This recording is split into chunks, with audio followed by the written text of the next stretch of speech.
Hello, everyone, and welcome to another edition of Cookies Enabled. In today's episode, we are tackling some myths of one of my favorite movies, which is Groundhog Day. Now, I know we have passed the date already, but stick with me, everybody, because you are going to want to hear what I have to break down for you guys. So stick around and let's learn something new together.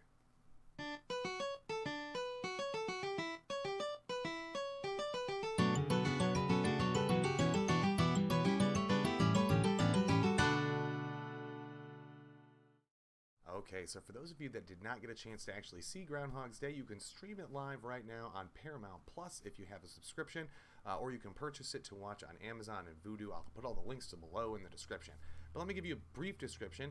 Bill Murray plays Phil Connors, who's a really self-righteous evil man at the beginning of the movie, and a weatherman at that, who's off to go tell everybody the weather based on Groundhog's Day, which was happening in the movie. And so he goes off to Pennsylvania with his crew and ends up getting stuck there, repeating the same day over and over and over again, seemingly with no reason or rhyme as to why he is stuck there. So let's break down how many days estimatedly that he actually gets stuck there. Since the movie doesn't give you an exact calendar date or time, since it'd be impossible, you're living the same day over again, and just by really what the writer and the director had in mind, some people have said it's about maybe 33 days on the low end to anywhere to 34 years being stuck in that cycle. So that would be 12,410 days all being Groundhog's Day. Always the same day over and over and over and over again. I know most of us would just absolutely lose our minds, but it's the only way to explain how he comes up with the ability to learn piano, rob a bank, learn the Heimlich maneuver, and learn French, learn lines to movies when dishes are going to fall. I mean, he had it all down to a science. He had lived it so many times. So there's really, you can't learn all that in 33 days, but 34 years, absolutely, you'd have that down to a finite science. So really the big questions of this movie actually break down to what got him into the time loop and how did he get himself out of the loop, if it was even him at all. So let's break those down. Okay, before I start diving into what the writer and director had to say about the movie, let's break down how the public and the country have really kind of pieced this one apart over the years. And the first one I want to look at is actually one that just came out recently, or I would say the most recent myth, is that Doctor Strange had something to do with it. Maybe Phil Connors has some kind of time power in him, and he's got some kind of magic that resonates with that time loop that Doctor Strange uses in his first movie. Now, I'm not going to ruin the first Doctor Strange movie for you, but he does start a time loop to try to give himself as much time as he needs to convince this evil enemy of his to leave planet Earth alone and the galaxy alone, yada yada. That's all I'm going to say about that. But what if when he started that time loop, he also caught Phil Connors into that loop too? So it didn't matter what Phil did to himself, just like with Doctor Strange, he would always just come back to where he started, and it was like nothing had ever changed. So that would explain a lot of the movie, and especially as to why it has no rhyme or reason to just start and just randomly ends, it seems, kind of, in a way. And I'm going to break down some other theories as well. So another way that a lot of people like to look at this is kind of like an afterlife kind of situation, that maybe Phil Connors, in the first few scenes, he's actually caught in a winter snowstorm on the highway. Maybe he dies somehow in that accident, and this is the afterlife. Maybe this is purgatory for poor Phil. So Phil is stuck in purgatory, essentially, just being harassed until he can better himself and learn to be that person that he was supposed to learn to be in his life, correcting all of his mistakes, becoming that amazing person at the end of the movie, and running down the street with, his girl, and that's roll credits. And that's kind of how they do it, but again, I don't really feel that's what they were going for there, and the writer and director never really threw a ton of spirituality at you during the movie, which is one reason why I feel like a lot of people try to apply spirituality to it. But again, it's not a terrible way of looking at it. Some actually believe that Phil is not in purgatory, but he's in hell, and that this is actually, again, the devil is just appearing in different ways to harass him and beat him up and just torment him for as long as he wants. Now he gets out of that first loop of torment and starts possibly a whole nother loop, of the following day, which we don't know, but because the movie doesn't go on and there's no sequel. So some also have this as a representation of life. Like, what if you could relive one particular day over and over and over again until you get it literally perfect, and then you get to go to the next day?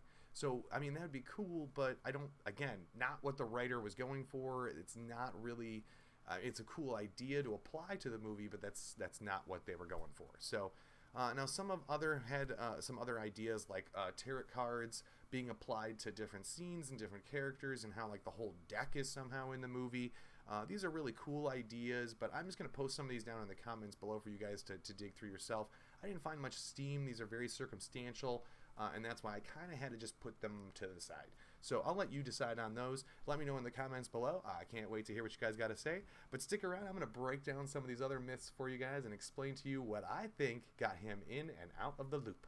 Okay, one thing to keep in mind is that this movie did have multiple versions of it written up. And actually, in the second version, the writer/director, in this case, is Harold Ramis for this particular movie. And he did not only write the movie, but completely directed it all the way through. And in his second rendition of his writing, which I have the script posted below for you guys if you want to read it, says that Stephanie, Phil's ex-lover, decides to try to cast a spell on Phil. And so she says some incantation and burns a few things, including one of Phil's watches. And as the watch is burning, the camera zooms in on it, and the time crystal inside the watch breaks right as the watch is switching from 5:59 to 6 a.m. Kind of like it, right as it's switching and it's all melting down or whatever, apparently. And voila, that catches Phil in a time loop. Right as Phil's falling asleep, he wakes up right as the alarm goes off, and it's the same day all over again.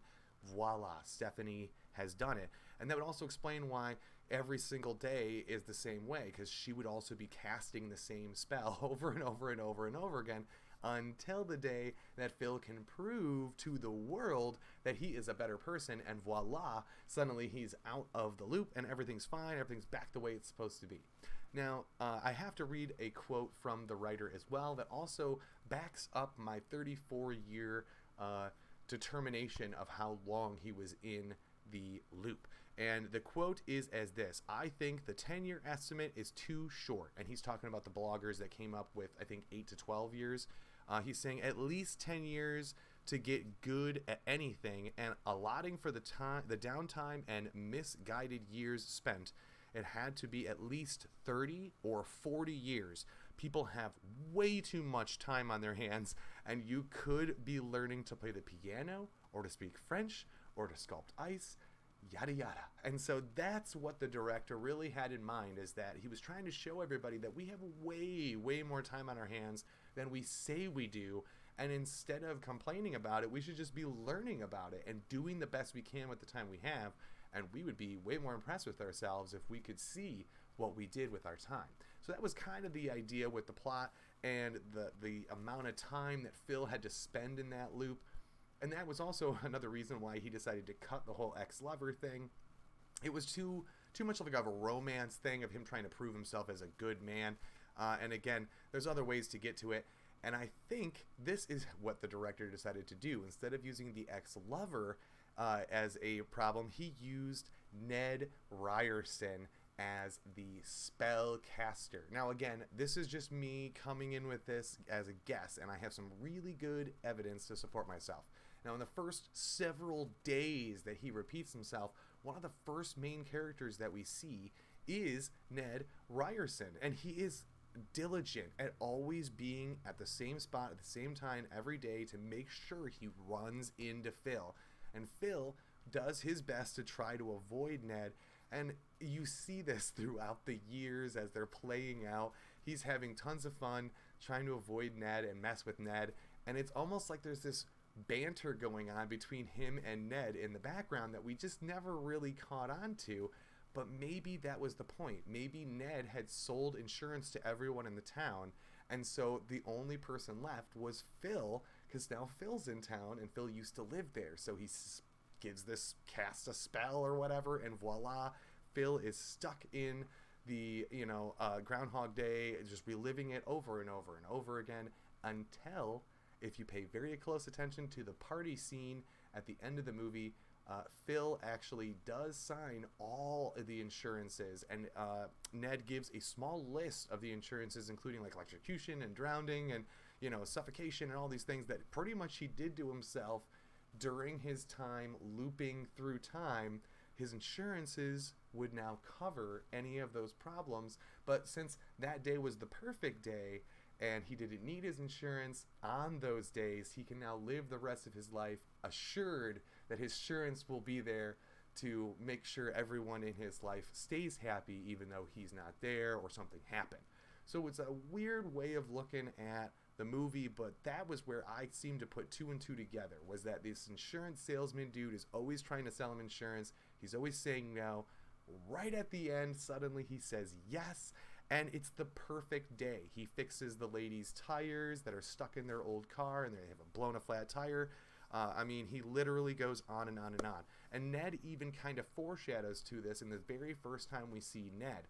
Right as Phil pushes Ned away and says, no, I don't want the insurance, he turns around and steps in a giant puddle of ice. And Ned goes right there. He goes, he said, watch out, that first step is a doozy. And that is a foreshadow to the rest of the movie. The rest of the movie is going to be him just stepping into puddle after puddle after puddle until he gets the insurance. And suddenly, the day he signs his insurance policies, everything's fine and dandy, and it's a perfect day, and he's dancing down the street with his girl. So maybe it wasn't all about spirituality and living our lives to the fullest and whatnot. Maybe it had a little bit more about insurance and how these guys are literally just trying to make rich off of our circumstances, unfortunately. But something to keep in mind.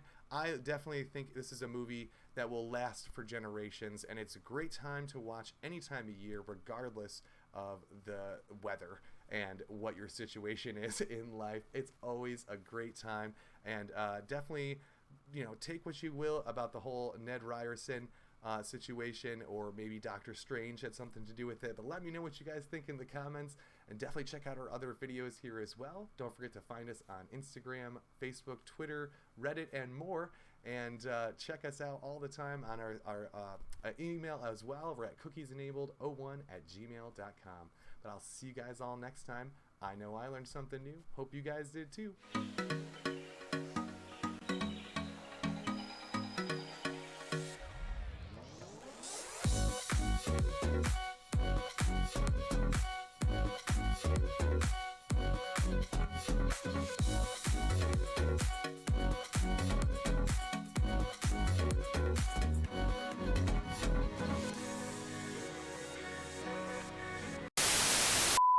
Stuck in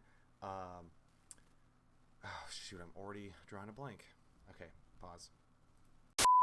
Writer/director Mr. Harold Ramis. Wow, let me just try that whole section again. And let's really break this movie down and explore the myths behind it. So let's learn something new together, guys. I hated that beginning. Let's try that again.